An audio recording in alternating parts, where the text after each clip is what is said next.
And that is where the conversation for the next few months is going to be. Because J.K. Dobbins saying, yeah, we need a Lamar out there. Calais Campbell saying, Lamar's the guy. I hope the organization takes care of him. This locker room is very much defending Lamar Jackson.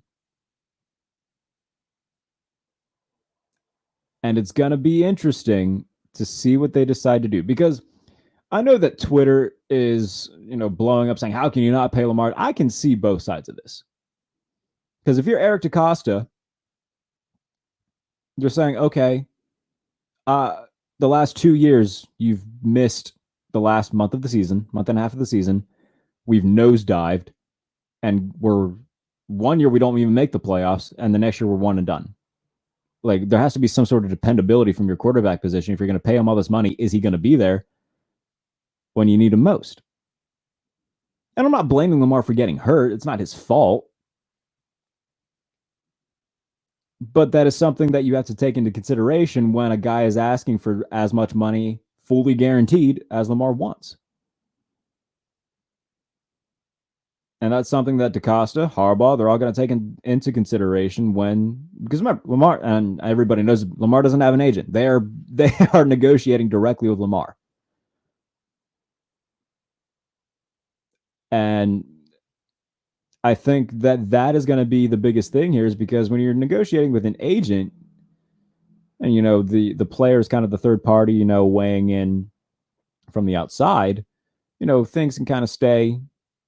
The relationship can stay pretty well. If you're negotiating directly with your quarterback and he feels like he's being lowballed, and that leads to tension, that leads to arguments, and that fractures relationships, that is going to be, in my opinion, the thing that will trigger whether he is there next year or not. Because there are probably 25 other teams that would gladly pick up the phone, call Eric DeCosta and say, hey, what do you want for him?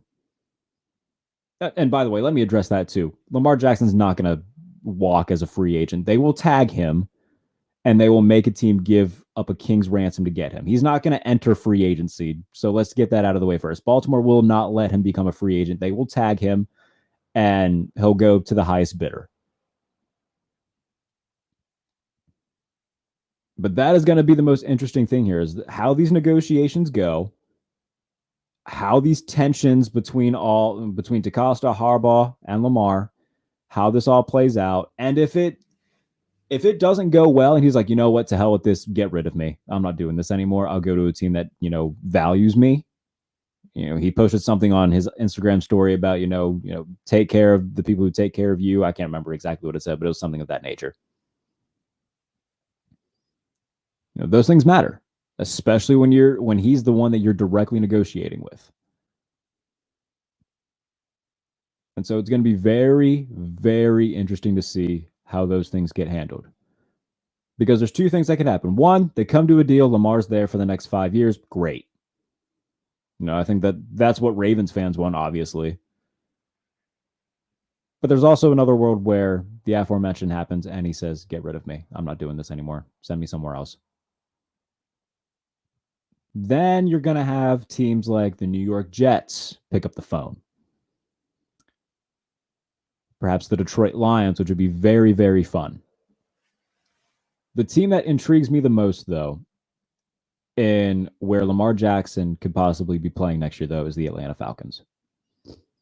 And it makes sense for a medley of reasons. One, they have the third most cap space entering 2023. Two, Arthur Smith's system fits Lamar Jackson effortlessly. We saw it's a run heavier system where we saw it with Marcus Mariota and Desmond Ridder a little bit this year. He would fit effortlessly into what Arthur Smith does. 3, they got Drake London, who played really well as a rookie. Kyle Pitts, when he gets back from injury. You add somebody like a Juju Smith-Schuster in free agency, or you draft a guy. You got a better core of weapons than Lamar's had since he's been in Baltimore.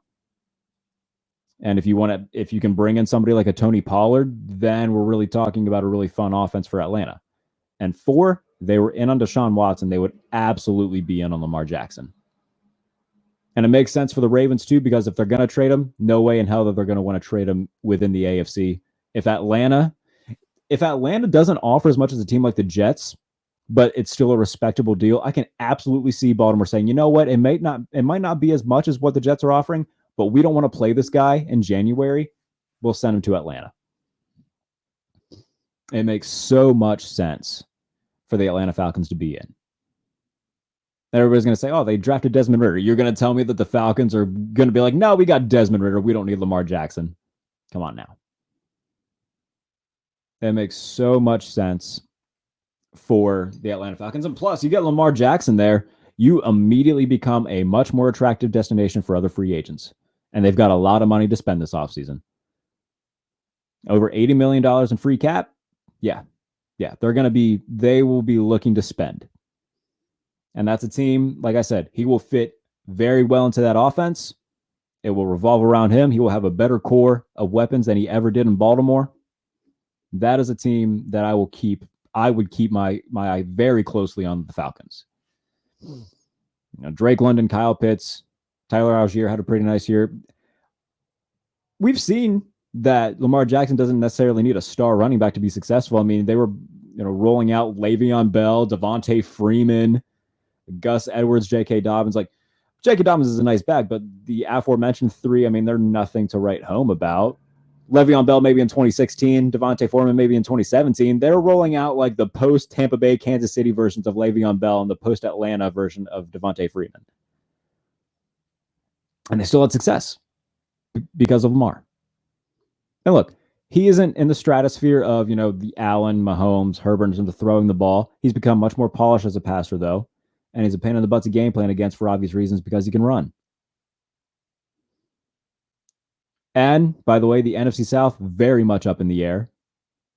You got Tampa Bay, probably not going to have Tom Brady next year, probably going to go through a lot of changes within their roster and their coaching staff. Carolina, same thing, hiring a new coach, bringing in a new quarterback more than likely. And then the Saints are a dumpster fire. They don't have a good head coach. God only knows who their quarterback's going to be next year. If you're Atlanta and you get Lamar Jackson, you have that division in a chokehold for the foreseeable future. For the bare minimum, 2023. I mean, it all depends, again, on what Carolina does and potentially Tampa Bay. I don't see New Orleans being any sort of like legitimate threat for 2023.